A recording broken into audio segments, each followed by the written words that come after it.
이 시간 함께 나누실 말씀 신약성경 마가복음 8장 1절에서 10절까지 말씀입니다.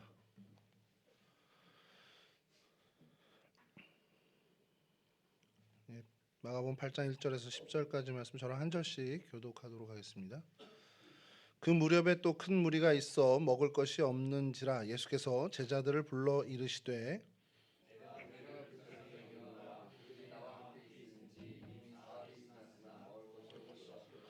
만일 내가 그들을 굶겨 집으로 보내면 길에서 기진하리라. 그 중에는 멀리서 온 사람들도 있느니라.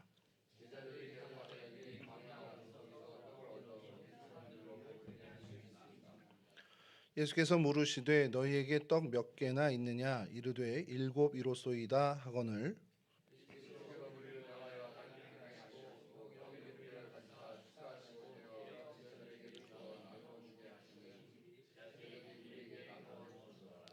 또 작은 생선 두어 마리가 있는지라. 이에 축복하시고 명하사 이것도 나누어 주게 하시니 사람은 약 4천 명이었더라. 예수께서 그들을 흩어 보내시고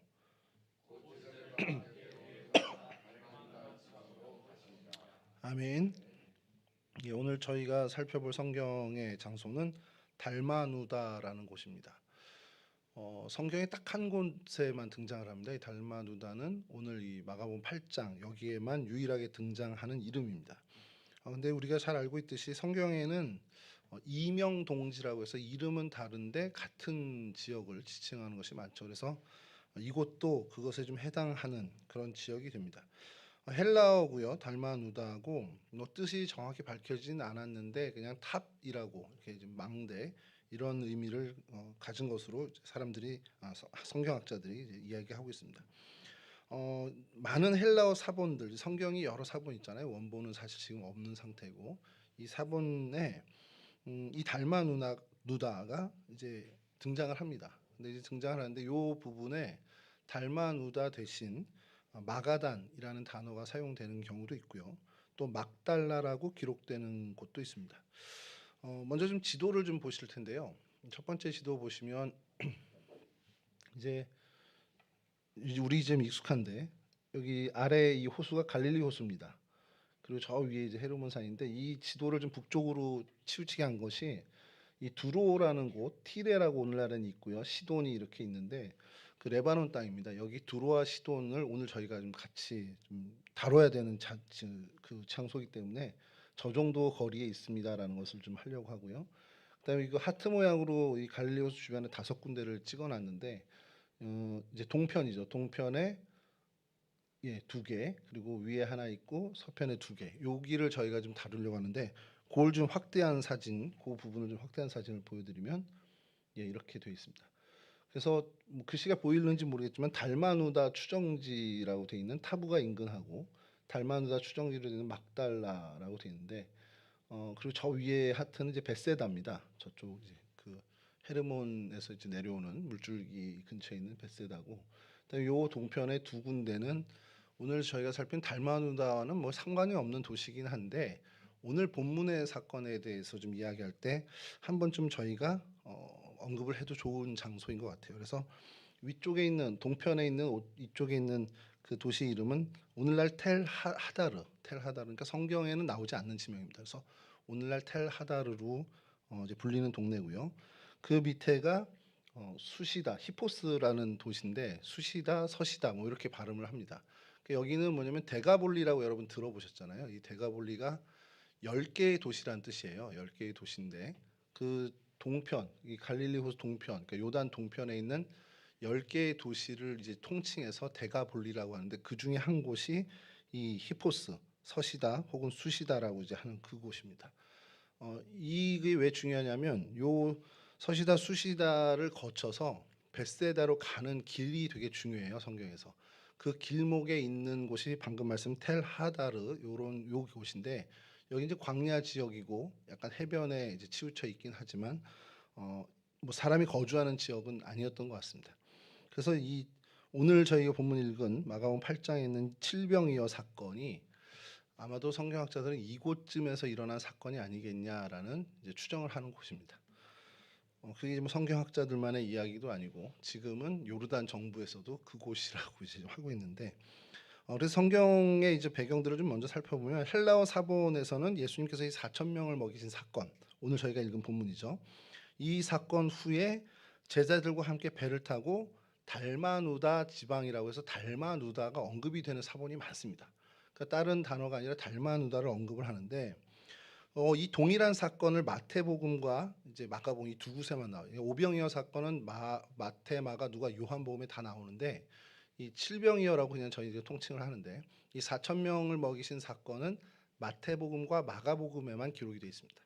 그 동일한 사건을 기록한 이 마태복음은 달마누다로 갔다라고 표현을 안 하고 마가단으로 옮기셨다라고 이제 표현을 합니다. 그러니까 저희들이 그냥 단순하게 추정하면 이 같은 사건에 마태복음은 마가단으로 갔다 그러고 마가복음은 달마누다로 갔다 했으니 이 지역이 같은 것이다라고 생각할 수 있잖아요.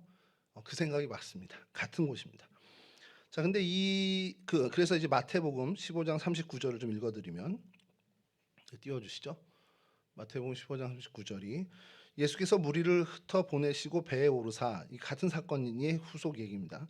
마가단 지경으로 가시니라. 오늘 우리가 읽은 본문 마가복음은 달마누다 지방으로 갔다라고 되어 있는데 마태복음은 마가단 지경으로 갔다라고 이렇게 되어 있습니다. 그러니까 이게 같은 지역인데 마가복음은 달마누다, 마태복음은 마가단이라고 부른다는 겁니다. 근데 이제 이게 킹제임스 버전인데요. 이건 킹제임스 버전을 좀 띄워주시면, 예, 제 영어 울렁증이 있어서 잘 모르겠는데 어제 쭉 나오시고 뭐 멀티튜드해서 뭐 우리 군중들을 떠나서 맨 마지막을 보시면 됩니다. 코스트 오브 막달라, 예, 막달라라고 되어 있습니다. 그러니까 킹제임스 버전은 또 막달라라고 되어 있는데, 킹제임스 버전이 그냥 뭐 계시를 받아 쓴 책은 아닐 거 아니에요. 그러니까 헬라어든 어느 원전 사본을 보고서 이제 영어로 번역을 하는 과정에서 막달라라고 했다는 거. 그러니까 어느 사본에는 막달라라고 분명히 돼 있다라는 겁니다. 그걸 이제 성경학자들이 이제 찾아내는 거죠. 그리고 그 찾아낸 자료들이 오늘날 저희들을 좀 성경인데 풍성하게 해주고 있습니다. 달마누다라는 말, 이 단어는 이 성경 헬라어 사본에만 등장을 하고요. 다른 고대 자료, 그러니까 다른 뭐 아람어라든지 아랍어라든지 히브리어로 쓰인 어떤 그 성경이나 고대 자료에는 이 달마누다라는 단어나 지명이 나오지 않습니다.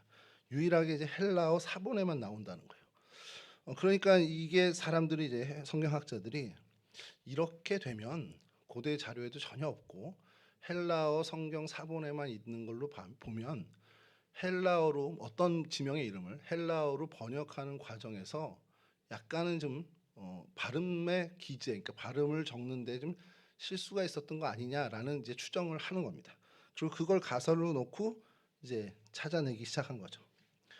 그래서 아까 말씀드린 이명동지 아니면 이명동지는 아니더라도 인근의 한 지역을 이제 이야기할 때 마가단 혹은 막달라 이렇게 같이 부른 것 아니냐라는 이야기를 하게 됩니다.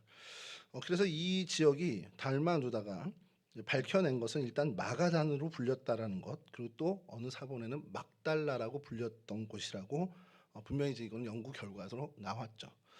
그래서 이게 좀 어떻게 이렇게 그러면은 달마누다가 나온 건지를 성경학자들이 많이 연구를 하는데, 요거를 어느 목사님이 자료를 참 잘 정리하셨더라고요. 그래서 그거를 딱 그림 파일로 올리신 거를 제가 찾아냈는데 한번 보여주시죠. 이게 마가단과 막달라 이 이름이 왜 이렇게 됐는지를 좀 아주 간단하게 설명했습니다.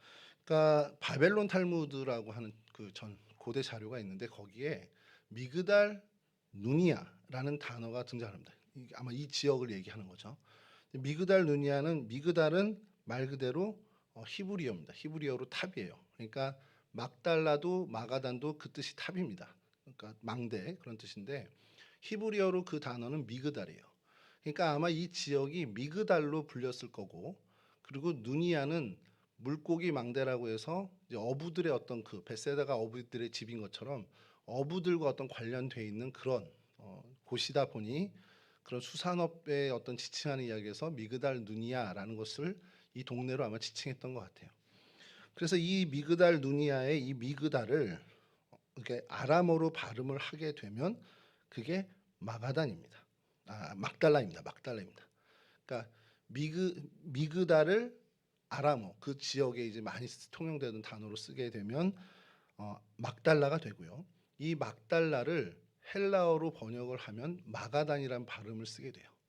그러니까 이제 마가단이 어떻게 유추됐냐, 그거는 미그달에서 막달라로 가고 막달라가 헬라어로 번역돼서 마가단으로, 요거는 이제 정설이 딱 나왔는데, 이 미그달을 아람어를 거치지 않고 바로 헬라어로 번역하는 과정에서 달마누다로 번역을 한, 그렇게 변이됐을 거라는 추정이 가장 오늘날에 가장 큰 힘을 갖고 있는 그런 설입니다.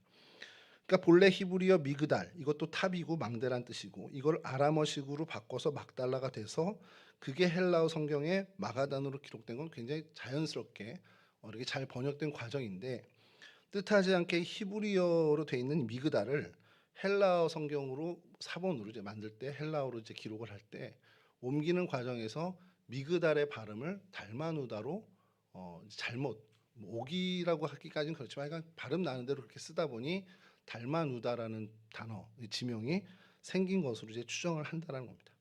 이게 이제 어쨌든 성경학자들의 내린 결론이고요.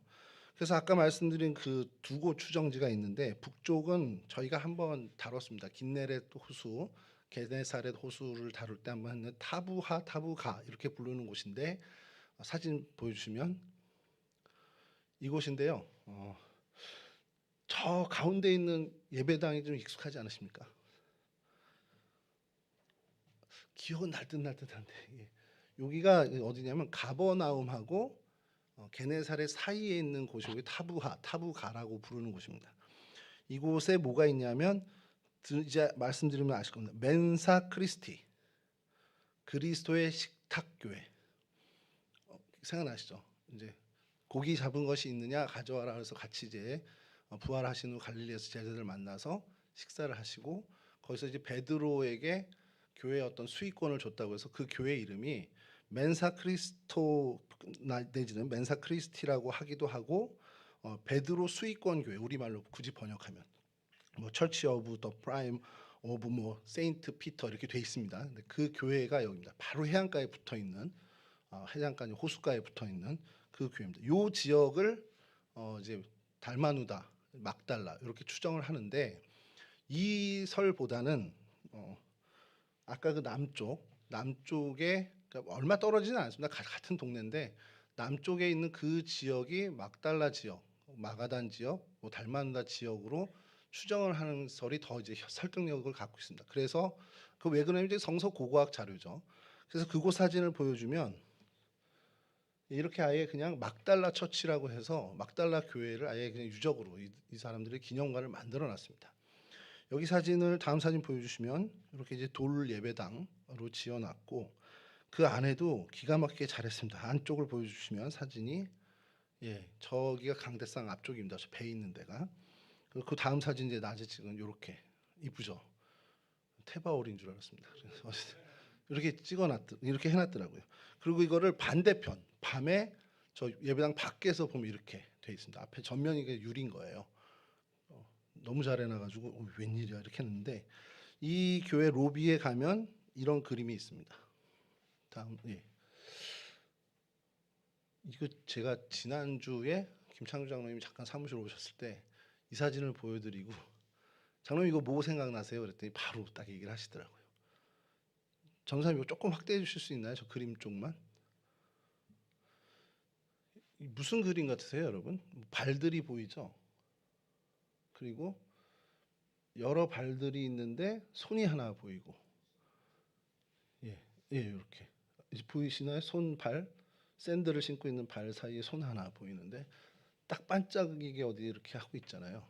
무슨 사건인지 혹시 유추해 보실 수 있나요?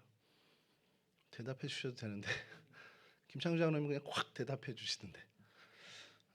그건 다음에 그럼 얘기하고요. 여기 이 지역에 이 막달라 교회 바로 옆에 그 미그달 주거지라고 지금은 칭하고 있는 주거지, 1세기의 주거지가 발견이 됐습니다. 다음 사진 보여주시죠. 이렇게 주거지 형태가 발견됐고요. 이게 사실은 성서 고고학의 큰 업적 이다기보다는 더 큰 것이 발견된 게 있는데, 1세기 딱 정말 1세기 무렵에 회당터가 발견이 됩니다. 다음 사진 보여주시죠. 이 회당터가 굉장히 의미를 갖는 게 이 지역에 분명히 회당이 있었고, 그럼 그곳에서 주님께서도 막달라 지역, 마가단 지역, 이 게네사렛 지역에 다니면서 회당에서 말씀을 전했단 말이죠. 그리고 우리가 잘 알고 있는 회당장 그럼 제일 먼저 떠오르는 사람이 야이로잖아요. 그럼 1세기 거래요. 이게 확실히 1세기 거는 이제 증명이 된 겁니다. 그러면 예수님 때 거가 확실한데, 그래서 그 다음 사진 보여주시면 이렇게 발굴 작업하느라고 이제 계속 이렇게 돼 있고요. 여기서 찾아낸 것이 굉장히 중요한 것이 하는 게 막달라 스톤이라는 게 있습니다. 이거 저도 그래서 보고서는 다시 검색을 다시 해봤더니 막달라 스톤으로 검색을 하면 또 쫙 나오더라고요. 이게 성서국어의 굉장히 큰 업적 중에 하나입니다. 다음 사진 보여주시면 저 가운데 이제 저게 막달라 스톤인데요. 이걸 좀 더 가까이 보여드리면 이렇게 되어 있습니다. 요 가운데 있는 촛대 같이 되어 있는 거 있잖아요. 요걸 좀 음영을 좀 진하게 일부러 넣은 건데, 저게 메노라라고 하는 그 촛대입니다. 그러니까 유대인들의 어떤 상징이죠. 유대교의 상징인데, 이 돌을 보면 약간 이렇게 기울어져 있어요. 지금 정확히 안 되는데 그 전 사진을 보면 좀 더 나오나, 이렇게 기울어져 있는데 이게 뭘로 써 있냐면, 뭘로 사용된 거냐면 책을 올려놓고 보는 겁니다. 그 용도로 쓰는, 그러니까 요런 거 같은 거죠. 이걸 정확히 뭐라 그러는지 잘 모르겠는데 보면대라고 하기도 좀 그렇고, 그러니까 그런 용도로 쓰는 돌입니다. 그럼 여러분 한번 상상해 보시면 1세기 예수님이 공생애를 사셨던 그 시기에 회당에 있었던 이 스톤, 그리고 그럼 예수님이 이 지역을 지나 회당에서 뭐 말씀하셨으면 이거 혹시 예수님이 거기다 이제 해서 이 말씀하셨을 수도 있는, 그러니까 우리들의 어떤 그 순박한 상상력으로는 그러실 수도 있는 그런 일이, 그런 회당이 이제 발견된 거죠. 그래서 이 지역이 달마누다 지역, 그러니까 칠병이어의 사건을 일으키시고 그 다음에 건너편 달마누다 마가단 지역으로 가셨을 때 그 지역이 이 동네가 아니겠느냐라는 그런 주장을 성서 고고를 통해서 성경학자들이 얘기를 하는 겁니다. 달마누다가 유일하게 언급된 오늘 이 복음서를 보면서 성경의 장소는 그 달마누다 지역에서 좀 다뤄야겠다 하고서 지난주에 목요일이죠. 목요일에 막 하다가 그러면 당연히 칠병이어 사건을 해야지라고 생각을 했어요. 같은 본문에 있으니까.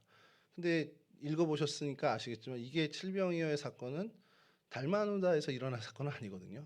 그러니까 뭐 그래도 이해해 주시겠지 하고서 칠병이어 사건을 하려다가 달마누다가 마가단이고 마가단이 막달라 지역이고 그러면 이 지역에서 일어난 일도 많이 있잖아요. 그리고 이 막달라 교회에서 특별히 이 지역에서 있었던 일을 큰 그림으로 그려서 전시를 해놨잖아요. 그 그림을. 그럼 그 사건도 좀 다뤄볼 필요가 있겠구나라는 생각을 좀 해보게 된 겁니다. 그러고 나서는 준비를 하는데 그래도 이 칠병이어 사건이 계속 마음에 걸리는 거예요. 그러면 칠병이어 사건을 잠깐만 좀 다루자. 그리고 오병이어 사건하고 살짝 좀 비교를 해보면 좋겠다라는 생각으로 이제 좀 준비를 했습니다. 여러분, 예수님께서 이 급식이적을 펼치셨잖아요. 5천 명을 먹이신 사건, 오병이어 사건이죠. 그것과 오늘 이 본문에 있는 칠병이어 사건은 4천 명을 먹이신 사건입니다. 혹자는요, 이게 같은 사건인데 그냥 기록을 이렇게 달리한 거다라고 하는, 그러니까 성경에 대해서 좀 비판적으로 생각하는 학자들은 그렇게 얘기하는 경우도 있습니다만, 오늘 본문 이제 뒤죠. 뒤에 마가복음 8장 15절에서 21절을 좀 읽어드리겠습니다. 이제 이 이후에 달마누다에 오셔서 이제 제자들하고 얘기를 하시는 장면인데, 예수께서 경고하여 이르시되 삼가 바리새인들의 누룩과 헤롯의 누룩을 주의하라 하시니 제자들이 서로 수군거리기를 이는 우리에게 떡이 없음이로다 하거늘 예수께서 아시고 이르시되 너희가 어찌 떡이 없음으로 수군거리느냐 아직도 알지 못하며 깨닫지 못하느냐 너희 마음이 둔하냐 너희가 눈이 있어도 보지 못하며 귀가 있어도 듣지 못하느냐 또 기억하지 못하느냐. 이제부터 중요합니다. 내가 떡 5개를 5천 명에게 떼어 줄 때에 조각 몇 바구니를 거두었더냐 이르되 12이니이다. 제자들이 오병이어 사건에 대해서 주님께서 물으셨을 때 대답을 했습니다. 그 다음에 또 7개를 4천 명에게 떼어 줄 때에 조각 몇 광주리를 거두었더냐 이르되 7이니이다. 예수님께서 제자들에게 니네 기억나지 않아? 라면서 이 두 사건을 언급하세요. 그러니까 이 사건은 명확히 두 번 있었던 사건이라는 겁니다. 그러니까 성경을 좀 비관적으로 비판적으로 보는 분들이 급시기적인 한 번을 그냥 이렇게 나눠서 기록한 거다라는 것은 완전히 이제 안 되는 것이, 주님께서도 직접 이 두 사건을 언급을 하셨다는 겁니다. 그래서 21절에 이르시되 아직도 깨닫지 못하느냐 하시니라. 이렇게 제자들과 이 바리새인의 누룩, 헤롯의 누룩에 대해서 경고를 하실 때에 이 두 사건이 별개의 사건이었음을 언급하신다는 거죠.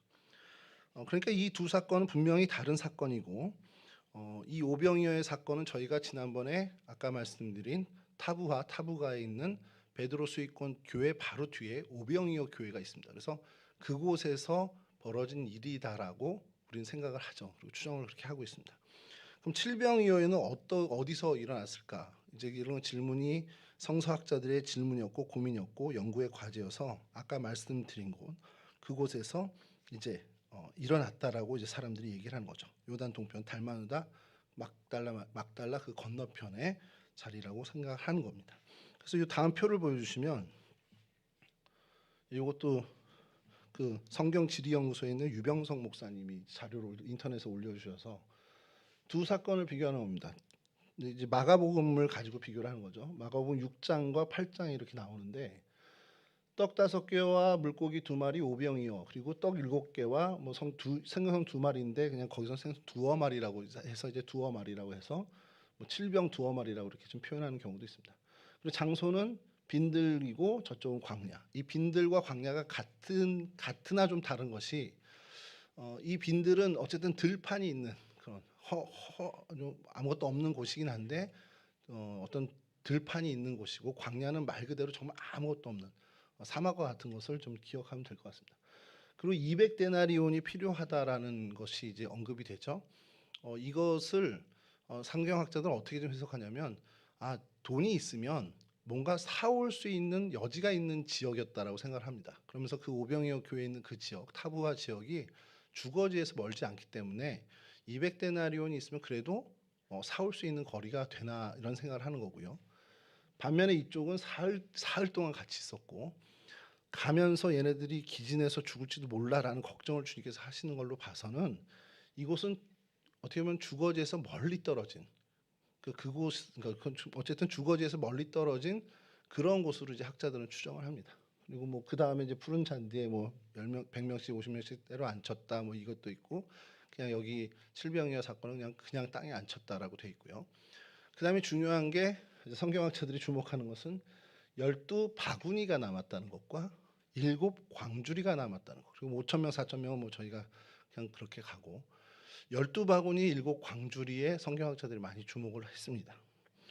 그리고 그 사건 이후에 건너편 벳세다로 이동했고 그래서 그것을 추정해서 타부하에 이 오병이어 사건이 일어나지 않았겠냐라는 추정을 하는 거고, 그래서 마가복음에서 달마누다 지방으로 칠병이어 사건에 건너가서 이 기적이 일어난 곳은 텔 하다르였을 것이다라고, 아까 그 지도에서 본 위쪽, 그 동편에 있는 위쪽 하트 그 지역이라고 이제 추정을 하는 겁니다.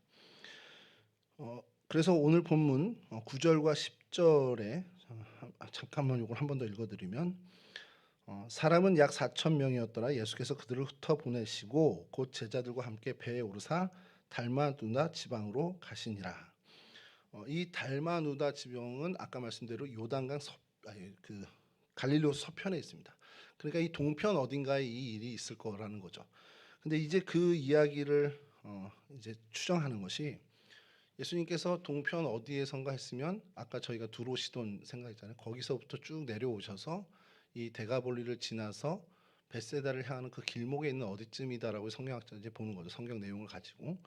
그래서 그 추정하는 곳이 다음 사진 보여주시면 아까 그 지도에 텔 하다르를 저기 오른쪽에, 여러분 보시기 오른쪽에 하트 있는 저기가 헬 하다르라는 곳입니다. 여기로 이제 추정을 하는 겁니다. 거의 정설이에요. 그래서 여기 사진을 좀 보여드리면, 왜 정설인지 저의 얘기가 아니라 성경학자들만의 얘기가 아닌 또 많은 사람들이 거기에 또 집중을 하는 것이, 이런 어떤 그 저쪽으로 말 그대로 이제 텔 언덕에 있는 광야고요. 해안가부터 저렇게 쭉 이어지는 이런 지형을 갖고 있습니다. 근데 여기에 뭐가 있냐면 이게 세워져 있습니다. 다음 사진 보십시오. 잘 안 보이시죠? 무슨 기념비인데 이게 세워져 있거든요. 요걸 좀 더 확대한 사진을 보여드리면 뭐 같습니까? 예, 떡 7개. 근데 생선은 두어 마리가 아니라 여러 마리 있고 그 밑에 이게 중요합니다. 밑에 있는 거 일곱 광주리입니다. 왜 이게 중요하냐면요. 그 오병이어 사건에 있는 그 타부하에 있는 오병이어 기념물들은 어떻게 생겼냐면 다음 사진 보여주시면 이렇게 돼 있고 이게 표지고 그다음에 바닥에 모자이크 돼 있는 건 유명한 거죠. 다음 사진 보여주시면 이렇게 있습니다. 두 마리 있고 떡 있고 다음 사진 보여주시면 이렇게 바닥에 있는 겁니다. 여러분 이 오병이어에는 바구니 그리고 오늘 본문이 있는 칠병이어는 광주리라고 합니다. 광주리하고 바구니가 뭐가 차일까? 저는 전혀 모르겠어요. 그러니까 저는 뭐 바구니 광주리 다 똑같은데 이렇게 생각을 했는데 이게 헬라어가 달라요. 그래서 다음 사진 보여주시면 아까 그 유병영 박사님이 이렇게 잘 정리를 해주셨더라고요. 바구니는 코피노스입니다. 광주리는 스피리스. 발음도 어는데 스피리스. 그러니까 전통적으로 이 사람들이 코피노스라고 하는 것은 손잡이가 없는 바구니예요. 저희 나라 말은 뭐 그걸 좀 구분을 안 하는 것도 저는 모르겠습니다. 저는 잘 구분을 못했는데 그렇게 손잡이가 없는 바구니였고 스피리스는 손잡이가 있는 걸 얘기하는 겁니다. 그러니까 저희가 좀 양동이 같은 느낌이죠. 근데 이거를 다른 뭐 영어 성경이든 뭐 어떤 성경, 특별히 또 가톨릭 성경은 이걸 뒤집어서 해놨는데 어쨌든 그렇게 구분 없이 바구니 뭐 광주리 이렇게 쓰는데 한글 성경은 성서학회가 참 잘한 것이 대양 성서학회가 참 잘한 것이 이 코피노스는 바구니로 스피리스는 광주리로 번역해서 구분을 지어놨다라는 겁니다. 이게 뭐냐면 바구니는 손잡이가 없기 때문에 그냥 가까운 데 다닐 때 물건을 옮길 때 갖고 다니는 거예요. 그러니까 오병이어 사건에 바구니를 좀 준비해서 사람들이 왔다라는 건 인근 지역에서 가까이에서 왔던 사람들이 더 많았다라는 거, 비교적으로 더 많았다는 것을 이야기한다라는 게 이제 성서학자들의 이야기입니다. 그리고 광주리가 남았다. 일곱 광주리가 이제 거뒀을 때는 이 사람들이 광주리를 들고 왔다는 건 좀 집에서 먼 거리, 주거지에서 좀 먼 거리를 이동하는 것을 생각하고 광주리를 갖고 왔다라는 겁니다. 그러니까 이것이 좀 먼 거리다라고 이렇게 좀 생각을 한 거죠. 그래서 오병이어 사건과 이제 칠병이어 사건을 이렇게 비교하면서 광주리를 들고 와서 대가볼리 지역에서 벳세다 가는 어디쯤요 주거지와 좀 먼 곳 그래서 하다르 이곳이겠구나라고 추정을 해서 그렇게 밝혀낸 겁니다. 오늘 이거 칠병의 장소에 대해서 말씀드리는 거는 성경학자들이 성서 고고학자들과 함께 연구하는 과정이 그냥 여길 거야 뭐 사람들 전승이 그래 이런 것만 생각하는 게 아니라 성경의 내용들을 하나하나 이렇게 비교해 가면서 이거를 갖고 왔으니 이거는 이런 게 되겠구나 하는 그 추정들을 다 가능성을 가지고 그 가능성에서 가장 좀 확률적으로 여기가 맞겠구나 하는 곳을 추정하는 거라는 거죠. 그러니까 여기가 맞다라고 할 수는 없지만 가장 그래도 그 성경의 내용과 여러 고고학적인 자료들을 봤을 때 근접한 자리겠구나라는 것입니다. 마가복음 8장 2절에서 3절을 다시 한번 읽어드리면 내가 무리를 불쌍히 여기노라 그들이 나와 함께 있은지 사흘이 지났으나 먹을 것이 없도다. 만일 내가 그들을 굶겨 집으로 보내면 길에서 기진하리라. 그 중에는 멀리서 온 사람들도 있느니라. 성경학자들은 이 본문에 굉장히 주목을 한 겁니다. 광주리를 갖고 왔고 그러면 집에서 좀 떨어져 있을 텐데 그 거리가 이 사람들이 굶고 밥을 지금 안 먹고 집으로 향하는 길이면 길에서 쓰러질 정도로 거리가 있는 곳이구나라는 것을 성서학자들은 이 본문을 가지고 추정을 하는 거죠. 그래서 이 두 사건을 이렇게 좀 추정하면서 요건 이제 첨언을 해드리는 건데 요 사건에 대해서 의미를 아까 그 교수님이 좀 다시 하나 올렸는데 이거는 한 번쯤 소개해드리고 싶다라는 생각으로 좀 준비했는데요. 올려주시면 다음 사진 보여주시면 오병이어는 유대인을 위한 천국 자체의 모형으로 본다는 거예요. 성경학자들이. 그리고 칠병이어 사건은 이방인을 위한 천국 잔치의 모형으로 보는데 유대인 지역의 사역 중에서 오병이어 사건이 벌어졌고요. 그 다음에 이 칠병이어 사건은 이방 지역 그 사역의 마지막 사건입니다. 마가복음을 기준으로 했을 때. 그래서 말씀드린 것처럼 유대인 지역에서 가까운 곳, 손잡이가 없는 바구니를 가지고 이용했다라는 자리, 그리고 12바구니라는 것은 12지파를 상징해서 이건 유대인을 위한 어떤 사건, 천국장치의 모형이라고 의미를 갖는 거고, 그 다음에 칠병이어는 유대 지역에서는 먼 곳이죠. 이방 지역이죠. 이쪽 그 데가볼리 지역이고, 그 다음에 광주리, 손잡이가 있는 조금은 좀 거리가 있는 곳에서, 그리고 그 내용을 보면 두로와 시돈에서부터 갈릴리, 잠시 후에 읽어볼 텐데요. 그 갈릴리 지역으로 왔다라는 예수님의 행적을 추론했을 때, 아 이건 먼 곳에서 좀 있구나라는. 그래서 일곱 광주리는 뭐냐? 가나안 이방인 지역이죠. 가나안 일곱 족속을 좀 상징하는 그런 얘기로 성경학자들이 이야기합니다. 물론 그냥 이제 성경학자들이 의미를 부여하는 거겠죠. 그래서 뭐 헷, 아모리, 가나안, 기르가스, 브리스, 뭐 히위, 여부스 족속이 일곱 족속을 상징하는 거다라고 이렇게 하는데, 그래서 그 후보지가 그 아까 말씀 히포스에서 베다니로 가는 베세다로 가는 그 길목에 있는 텔 하다르 이게일 것이다라는 것이죠. 그래서 그 마가복음 7장 30절 오늘 본문의 앞선 부분입니다. 칠병이어 사건이 일어나기 전에 예수님이 어떻게 어떤 경로로 이곳에 도착했는지를 7장 31절에서 이렇게 얘기합니다.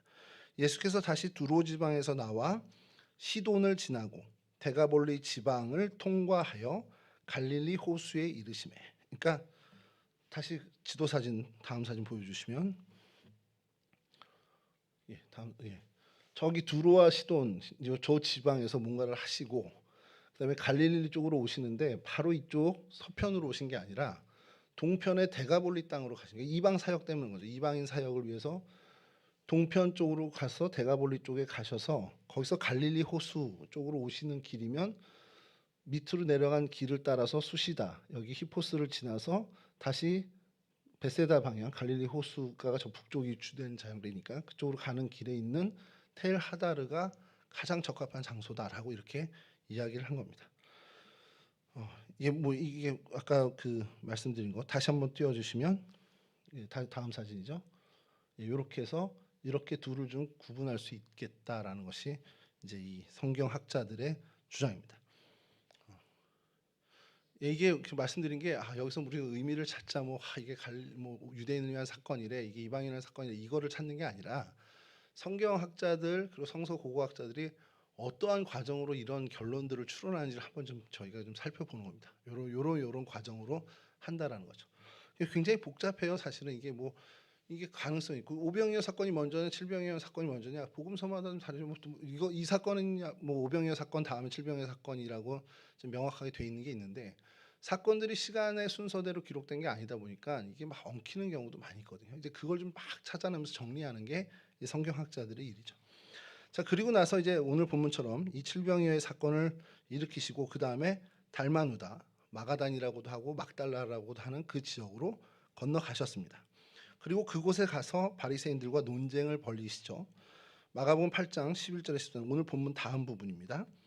바리새인들이 나와서 예수를 힐난하며 그를 시험하여 하늘로부터 오는 표적을 구하거늘 예수께서 마음속으로 깊이 탄식하며 이르시되 어찌하여 이 세대가 표적을 구하느냐 내가 진실로 너희에게 이르노니 이 세대에 표적을 주지 아니하리라 하시고 그들을 떠나 다시 배에 올라 건너편으로 가시니라. 그러니까 여기에 이 본문에 의하면 여기에 잠깐 머물다 가신 겁니다. 바리새인들과 논쟁을 하고 가셨기 때문에 사실 여기에서 뭐 일이 있었어? 라고 한다면 요 본문만 보면은 이 지역에선 주님께서 행하신 일이 별로 없는 것 같아요.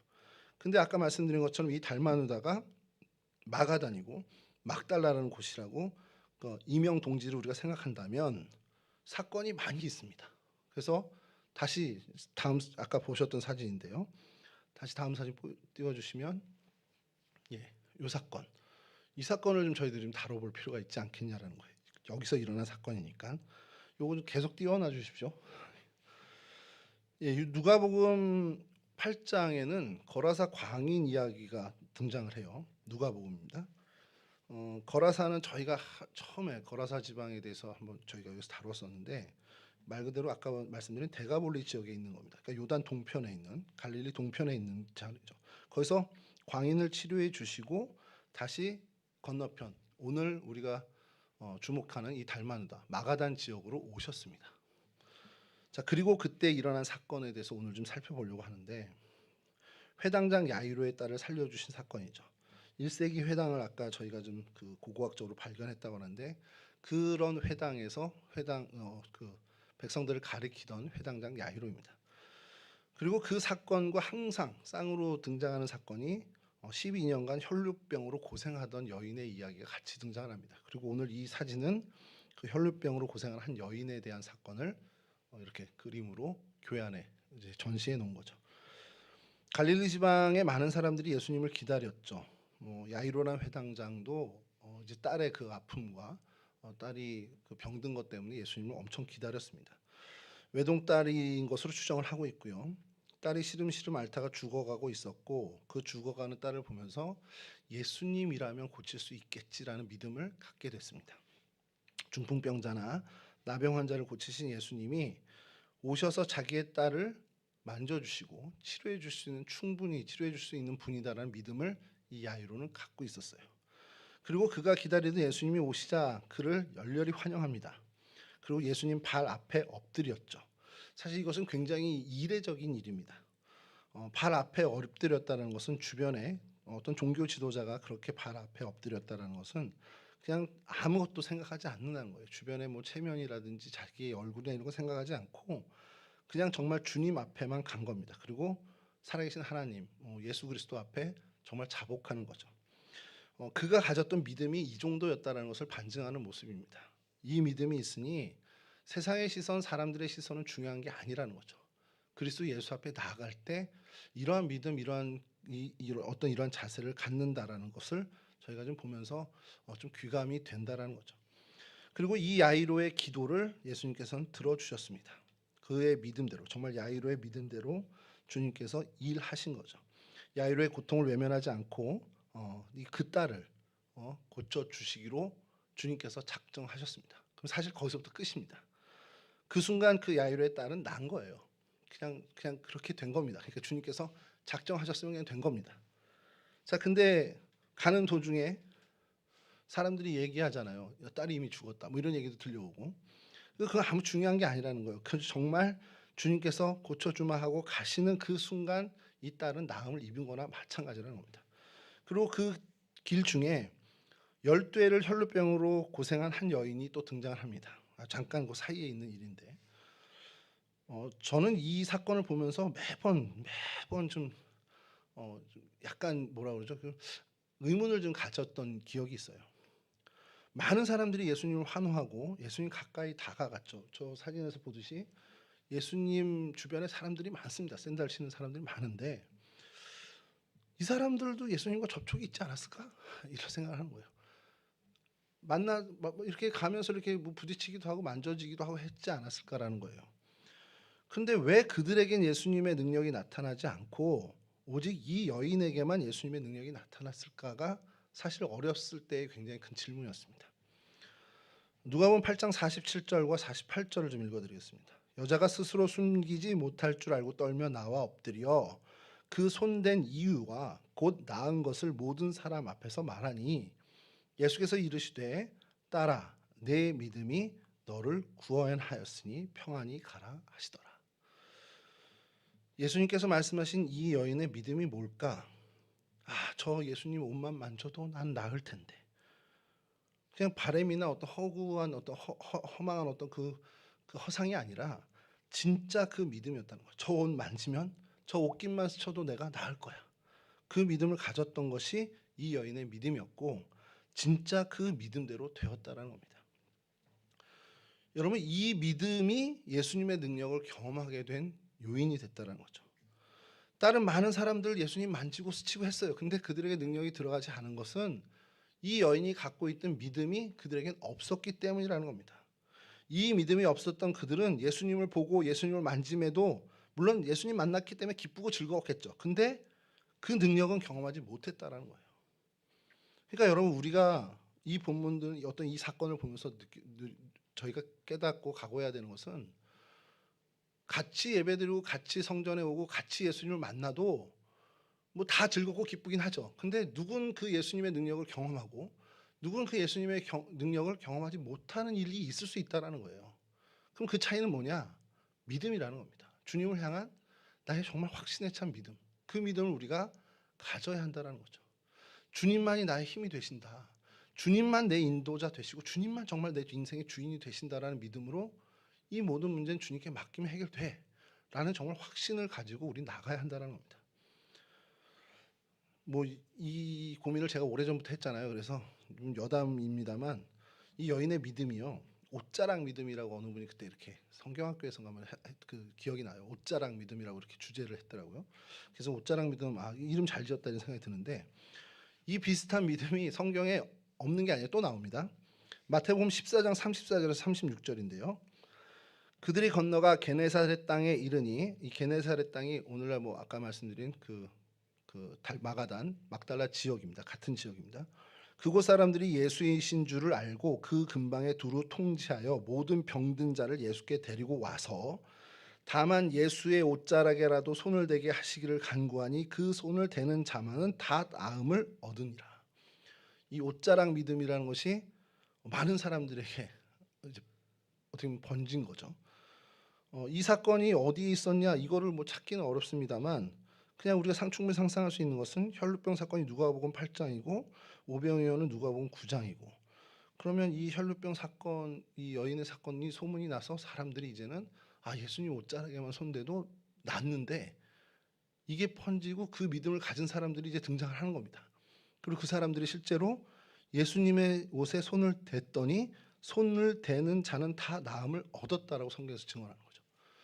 이 한 여인의 믿음이 이 많은 다른 사람들에게 선한 영향력이 돼서 그들도 그 믿음을 갖게 됐다라는 거죠. 그러니까 여러분, 우리가 신앙생활을 하고 정말 믿음 생활을 잘 해나가면 나 하나 예수의 능력을 경험하고 구원받는 걸로 그치지 않는다라는 겁니다. 하나님께서는 그 믿음을 사용하셔서 그 주변의 사람들, 그것을 목격한 이들, 그것을 간접적으로 듣게 된 사람들도 그 믿음을 가질 수 있게 하나님이 그것을 사용하신다라는 거예요. 여러분, 이게 부모 되고 나니까 이제 더 중요한 겁니다. 부모로서 살아갈 때 진짜 믿음의 길을 바르게만 걷기만 하면 하나님이 내 인생을 통해서도 일을 하시겠구나라는 확신을 우리가 좀 갖게 된다는 거죠. 여하튼 다시 돌아와서 회당장 야이로의 딸로 와서요. 야이로의 이 기도, 주님 앞에 엎드린 그 기도를 통해 이미 딸의 회복을 약속받았습니다. 이미 나은 거예요. 예수님께서 그 걸음을 떼셨다. 회당장 야이로에게 가자, 그 집으로 가자 하고서 같이 가는, 그걸로 이미 게임 끝입니다. 근데 오는 길에 죽음의 소식이 전해졌죠. 근데 아무 상관없다라는 거예요. 예수님이 고치시기로, 살려주시기로 정했으면 상황이 어떻게 변하든 정황이 어떻게 바뀌든 우리 걱정되잖아요. 사실 상황이 바뀌었어. 아까랑 형편이 더 안 좋아졌네.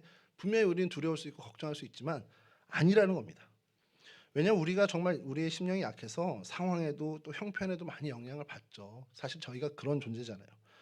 이미 죽었다라는 소식을 들었으면 완전히 무너질 것 같잖아요. 무너져야 되잖아요. 야이로도 그렇고. 근데 아니라는 거예요. 예수님이 뭐라고 그러신지 들으십시오. 누가복음 8장 50절입니다. 예수께서 들으시고 이르시되, 그 사람들이 와서 상황이 바뀌었다는 걸 얘기한 겁니다. 두려워하지 말고 믿기만 하라. 그리하면 딸이 구원을 얻으리라 하시고, 주님이 야이로에게 요구한 것은 상황이 바뀌었지 어떡하냐, 내가 좀 더 힘써줄게, 이게 아니에요. 상황이 바뀌었어, 형편이 달라졌네, 두려워하지 마, 믿기만 해라, 이겁니다. 이게 주님이 야이로에게 하신 말씀이고, 야이로는 그 믿음을 끝까지 간직했다는 거죠. 그리고 그 딸이 살아나게 됩니다. 그러니까 야이로의 기도가 응답이 된 거죠. 우리가 하나님을 향한 확고한 믿음이 약해지면 우리는 불안해집니다. 우리는 염려하게 됩니다. 상황의 영향을 받는 저희들이기 때문에 상황이 바뀌면, 형편이 달라지면 분명히 우리는 걱정하게 됩니다. 그리고 좌절할 수도 있어요. 근데 우리가 하나님을 향한 확고한 믿음만 있다면 이 모든 것을 넘어설 수 있게 된다라는 겁니다. 우리를 약하게 하는 질병, 우리를 절망으로 이끄는 정말 그런 처절한 상황, 이런 것들도 우리는 이겨낼 수 있게 된다라는 겁니다. 두려워 말고 믿기만 하라, 이 말씀을 오늘 우리들의 말씀으로 좀 삼았으면 좋겠습니다. 걱정거리 많으시잖아요. 염려할 건 많잖아요. 앞으로 어떻게 하지? 정말 어떤 두려운 것도 많을 겁니다. 근데 두려워 말고 믿기만 하라. 주님만 믿으시기 바랍니다. 이 말씀이 오늘을 살아가는, 오늘 정말 힘겨운 삶을 살아가는 우리에게 주시는 주님의 음성임을 우리가 좀 믿었으면 좋겠어요. 아, 성경에 쓰여 있고 야이로한테 말이야, 그걸로 끝나는 게 아니라, 아, 주님이 오늘 이 사건을 통해, 이 본문을 통해 나한테 이 말씀을 하시는구나 하고 주님의 음성으로 들으셨으면 좋겠습니다. 이 음성을 들으시는 저와 여러분들이 되기를 간절히 축원합니다. 이런 매일매일의 삶, 어렵고 지치고 걱정할 것 많고 낙심되는 일도 많습니다. 늘 염려 속에 살아가는 우리입니다. 그런데 이 모든 염려, 걱정, 두려움 주님께 맡기실 수 있기 바랍니다. 정말 주님께 맡기고 주님을 믿기만 하는 저와 여러분들이 되었으면 좋겠습니다. 그렇게 나아가면 정말 주님이 책임져 주시고 우리는 그 책임져 주신 주님의 뒤를 따라 정말 이 땅에서 우리가 마땅히 걸어가야 할 순례자의 길을 신실히 걷는 그런 아름다운 복, 그 행복을 누리는 하나님의 백성들이 될 줄로 믿습니다. 믿기만 하라는 주님의 말씀에 평생토록 순종하는 저와 여러분 되실 수 있기를 주님의 이름으로 간절히 축원합니다.